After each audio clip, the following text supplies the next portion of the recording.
We're in Scott County, Mississippi. We're on a 35-year-old final clear cut.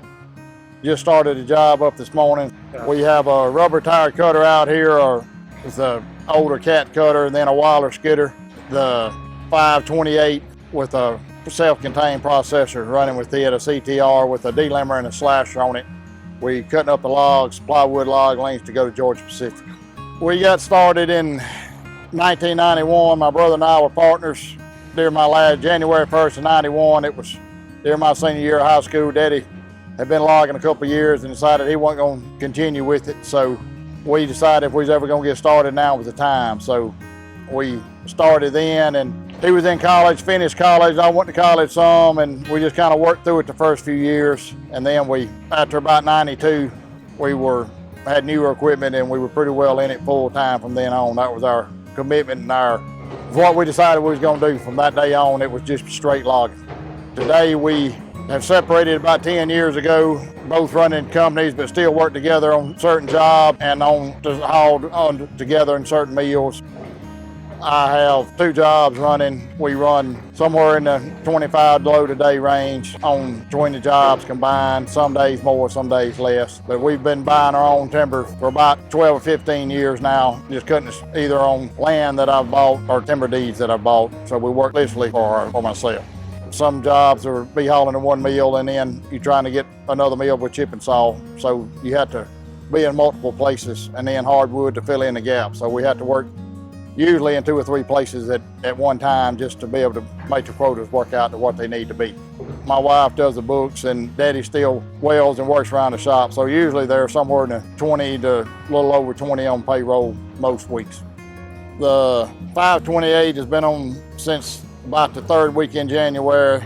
The loader is a lot of difference between it and a loader with a delimber. You got a lot more reach. Kind of pull your wood in a little bit different to it. The processor setting a little bit different, just a trailer delimber. But man, a lot of similarities in what you're doing, just a few changes we've made. But you got a lot more versatility with it, that you can do other things with the loader, from going out and pulling the truck in if you just spinning on top of the ground, or a lot more able to stack a lot more around it, move the load around, and then get the trucks further away to load them where you're not stuck in that one spot loading on it. But swing and all on the loader's good. It's the setup to where it runs just like a loader, so we hadn't really had that issue with any controls because it's running the same as what our delimbers are. The fixed heel is working fine in the operation that we're using it on. Delimbing and all, that's the only way you would want it, is the way it is right here and what we're doing with out here in the woods. The main difference is the length of the boom.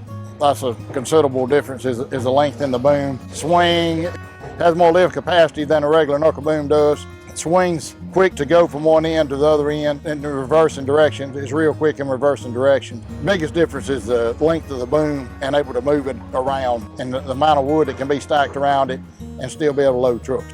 We haven't had any issues with any kind of heating and all. Everything seems to be running on the lower side of temperatures. Fuel consumption is pretty good, probably a little bit better than a knuckle boom. It's not burning the fuel, running the delimber and all. You got the processors burning that, so you got fuel consumption there. But the loader has a lot of other things that it can do besides just loading the trucks. There is plenty of power and plenty of lift capacity on it. The cab is really nice. Everything in it, from the temperature and the way it keeps it cool and all that. The visibility is good on it. The cab is definitely one of the nicer things on the loader as far as to it, and it's setting up higher, so that's the other advantage versus a fixed knuckle boom. We're setting in a high-rise cab, so when you're loading trucks, you can just see so much better than what you can on a regular loader because you're setting up above it, and that's a big plus when you're loading trucks and all. The cameras are shining around on the back, and that does help you. It doesn't take but a few minutes to jack the cab over, so it's no big deal in transporting. It's easy in the way we were already set up, so that hadn't been any kind of issue for us. I think to me the best asset it gives us is the length of the boom, and the grappler is a big grappler and real strong, just a heavier grapple than what you're used to in the woods. When it comes to loading trucks and all, you can just reach down there and grab a whole pile of logs.